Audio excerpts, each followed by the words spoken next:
What's going on, guys? It's Jimmy here with your second stimulus check update and a news report update for you guys. We have a lot going on with both President Donald Trump and the negotiations for the next stimulus check. I'm going to give you all the details of it in this video.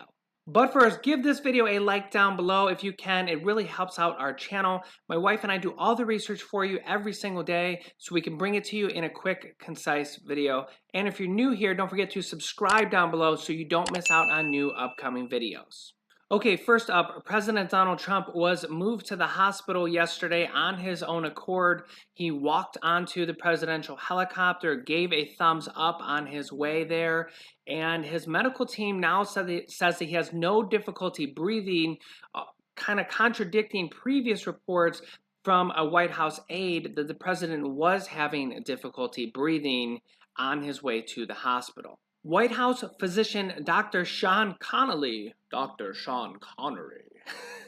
and other members of the medical team briefed reporters on President Trump's conditions. Connolly said they were extremely happy with the progress that the president is making. This morning, the president is doing well, he said. However, moments after the press conference, a source familiar with the president's health gave a more cautious diagnosis to the press pool, saying the president's vitals over the last 24 hours were very concerning, and the next 48 hours will be critical in terms of his care. We are still not on a clear path to full recovery, the source said. Dr. Sean Dooley said that the cardiac, kidney, and liver functions are all normal and that Trump is not on oxygen and is not having any difficulty breathing or walking. He noted that he is in exceptionally good spirits and said, "I feel like I could walk out of here today." The doctors also said that President Trump had been fever-free for 24 hours and that symptoms of a nasal cough and fatigue had all resolved themselves.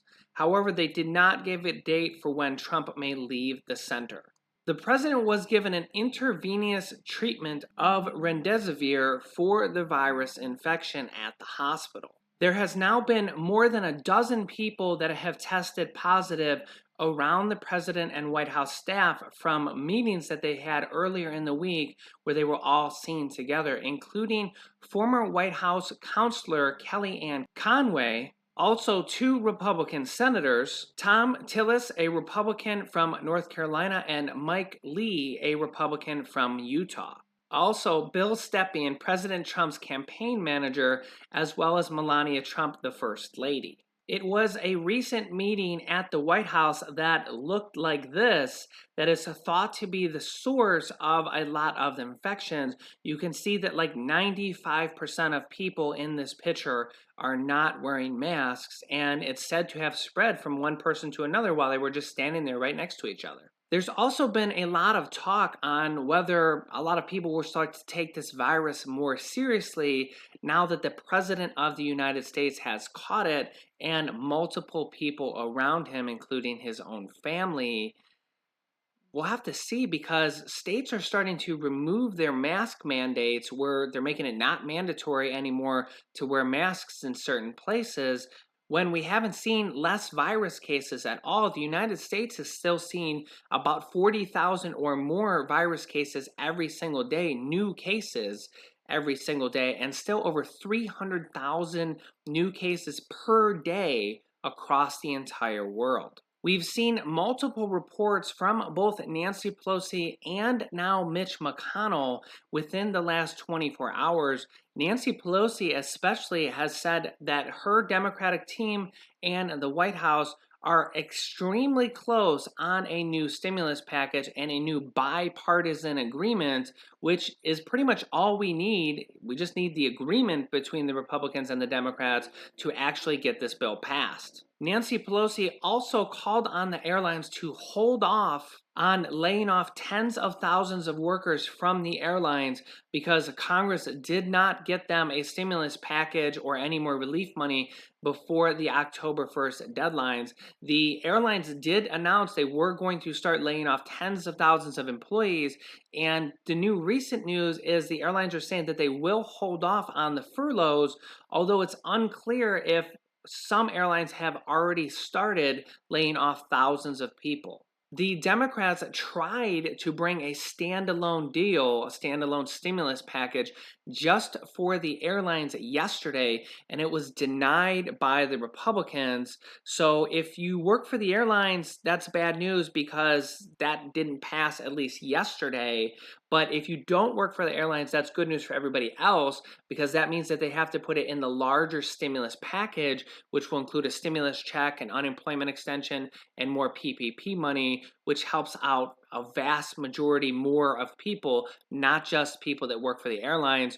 Although I do feel for people that are about to lose their jobs that have worked for the airlines through this entire pandemic, which was a pretty brave thing to do, in my opinion.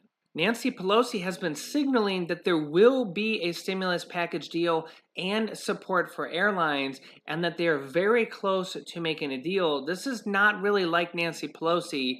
I don't really ever recall her saying that they've been this close to a deal, especially after the Republicans basically rejected her deal. That's the deal, the HEROES Act 2.0, the HEROES Act revised. They passed that in the House of Representatives. The Democrats passed that solely on their own, but they didn't get any Republicans at all to vote for that. The Republicans basically said, it's still too much. You still haven't really negotiated or agreed with us. So now, basically the day after, she's saying that they're much closer to an agreement. She has talked to Treasury Secretary Steve Mnuchin two different times, one time for 90 minutes and another time for 65 minutes within the last 48 hours after they voted and passed that bill in the House. But remember, they need to pass the bill in the Senate also, and they need at least 13 votes from Senate Republicans to be able to pass that bill in the Senate. So it's likely that they're going to have to revise that bill or basically draft a new bill for, a more bipartisan bill. The Republicans had released their own bill at 1.62 trillion just a few days ago as a counter to Nancy Pelosi's $2.2 trillion. So somewhere in the middle is around 1.9 trillion with a T. And President Donald Trump has said previously that he was willing to go up to $2 trillion. So I think there's a deal to be made at $2 trillion, which is really not that far off from either side to come down. We're talking about going from 2.2 trillion to 2, and from going from 1.6 to 1.9 or 2. There are a lot of Republicans that don't really want to go past 1.6. They didn't want to go that high at 1.6 anyways. But again, they only need 13 votes in the Senate from Republicans. And if President Donald Trump endorses their bill, whichever bill they agree on, if the president endorses it and says, he tells the Republicans to go ahead and vote for it, we need to pass more stimulus before the election. He's not going to quite say that, but he's going to, wink at him and say before the election.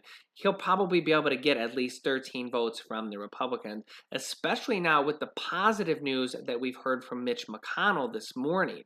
Mitch McConnell, the leader of the Republicans in the Senate, has said that we're getting close to a deal, and he actually expects a deal to happen, which is the first time I think I've ever heard him say that. Both Mitch McConnell and Nancy Pelosi, Mitch McConnell even more, is just a negative Nancy. Can I say that? Can I say that Mitch McConnell's been a negative Nancy, but not Nancy? Well, they both kind of are, but Mitch McConnell has always been pretty negative. He never talks positive about having a deal done, or they're close to a deal, or, they want to make a deal.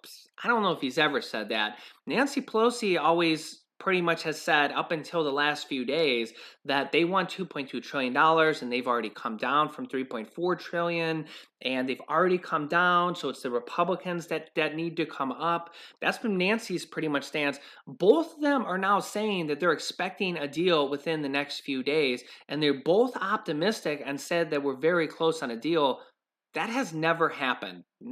Not that I can remember. Can you remember either one of them saying that, or both of them? I mean, from what we're hearing from both of the leaders, Republicans and the Democrats, is that a deal is imminent. So we'll have to see how close we are within the next 24 to 48 hours. There's also been some conflicting reports on whether or not the House of Representatives have left to go back to their home states to campaign for their reelection. We're hearing some reports that they did, and then we're hearing some reports also that they're holding off because a new deal might be imminent, and they're basically just staying in the Capitol. Nancy Pelosi was actually quoted as saying at one point that they might have a deal as early as this Sunday, which is tomorrow. So even if the House members have left, they will have 24 hours where they will be required to come back home. And I think that's why a lot of House members have basically just stayed in the Capitol for the weekend to see if they do come up with a deal that is imminent within the next 24 to 48 hours. Even if they have left, they're going to have to come back. They have 24 hours to come back to actually do a vote. The other thing they could do is they could have one of their aides cast their vote for them, so they don't technically need to be there if they can cast a vote via one of their aides. So I will keep you guys updated. We're going to have a lot of information coming out within the next 48 hours. Make sure you're subscribed and you've clicked the bell icon if you want to get notifications when we go live. Click the bell and then click all notifications on that bell. And don't forget to give this video a thumbs up. We do a lot of research here for you guys, and I will keep you updated as more information comes out. You can click on this video to watch my newest stimulus check videos next. And this video teaches you how to start a business selling products on Amazon FBA. I have students that have replaced their entire 9-to-5 income by selling products on Amazon, and I teach them how to do that. Click on one of those videos to watch them next. Thanks, and I will see you in the next video.